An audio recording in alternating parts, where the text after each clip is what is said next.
Welcome back to the Acer Team Story Cup.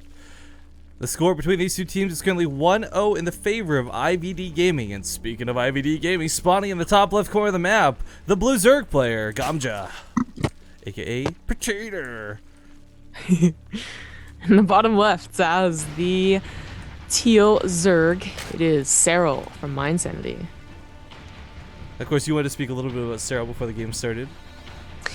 Yeah, well, I casted him a couple of dream hacks ago, I suppose, when he was a ZVZ against Jaedong. And this kid, and he is really young, is really good. Like, he actually took a game off of Jaedong and was actually close to 2-1ing him. It was pretty amazing. I mean, the game that he won was like, Jaedong had like 4 comebacks or something, but he still won, you know, in Jaedong's like home. It was Muta ZVZ, and Serral actually won in that. So I'm looking forward to seeing him in a ZVZ. I'm guessing that he's still pretty confident in it, you know, and that they're discussing behind the scenes, like, okay, what we can do to take down Gamja. Probably not throw out another Protoss player and start something else. Well, I'm confident in my ZVZ, so let me come out.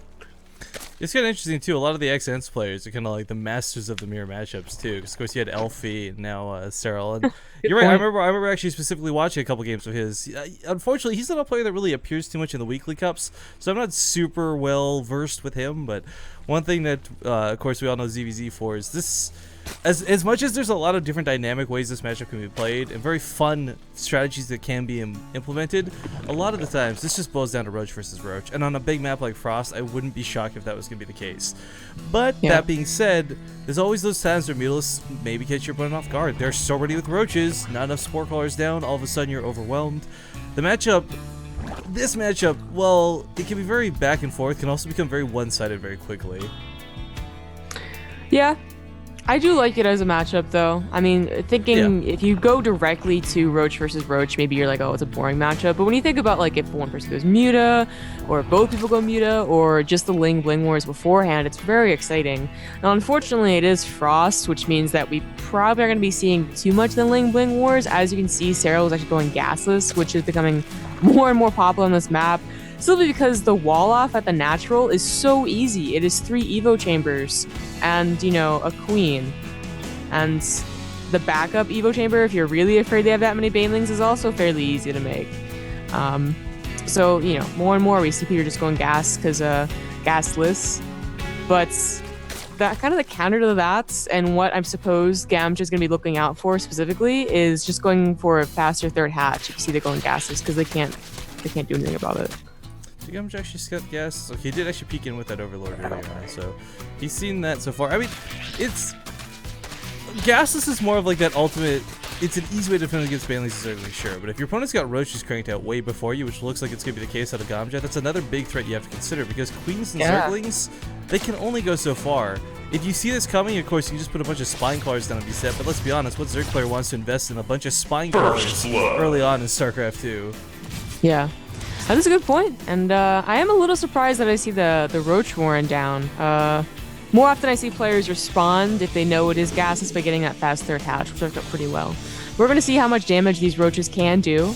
I mean, I assume he is going to get Roaches. He knows that he's not going to be the one that needs to defend. I'm just wondering how many.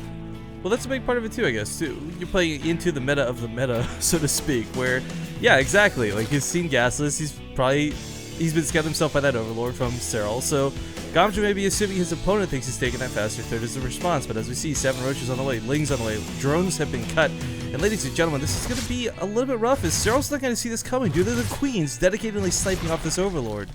Oh, and it is going to be a bailing nest as well, so not something we actually see that often, I would say, is an early Roach Ling bailing bust in ZVZ, but that is what's going to happen. Not going to be the easiest hold in the world to do. No. Go for the lair. Oh, Serral.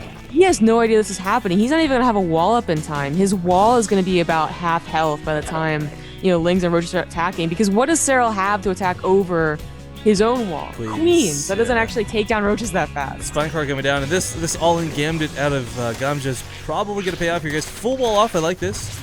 Good start, but as Zombie Grub said, like, there's going to be Roaches firing on top of this, and all it takes is knocking, you know, 1 evolution chamber to really set this up. And there's not, like, 4 spine cars behind us, there's barely 2. Yeah, he really needs those spine colors up. like now. If he had seen this with that first Overlord, Let's put more that evolution first chambers one down, up, but it's not gonna wall anything off. Roaches walk right on by, focusing the spine collar. It's probably gonna die before it gets built. Does go down, and Serral in a lot of trouble right now. He's got Queens holding the ramp really nicely, but only for so long. They are gonna go down to the Roach Fire, and the Banelings are just gonna have nothing to oppose them. Yep. Good game, ladies and gentlemen. IVD Gaming off to a great start, 2-0 now. But I do remind you all, it's a best of 9. That was Gamja looking really great for his team, though. Like, I'm sure they're patting him on the back in their Skype call, whatever. Yeah, I would be too. It's a good start, but again, in best of 9s, there's a lot of the, if you guys didn't see a lot of last season, a lot of Acer Team Story Cups that started off where it was like 0-4, and then suddenly got turned around 5-4 in the end. So, as good as it may be at the moment, it's far from over. And we'll see who mYinsanity decides to send out next.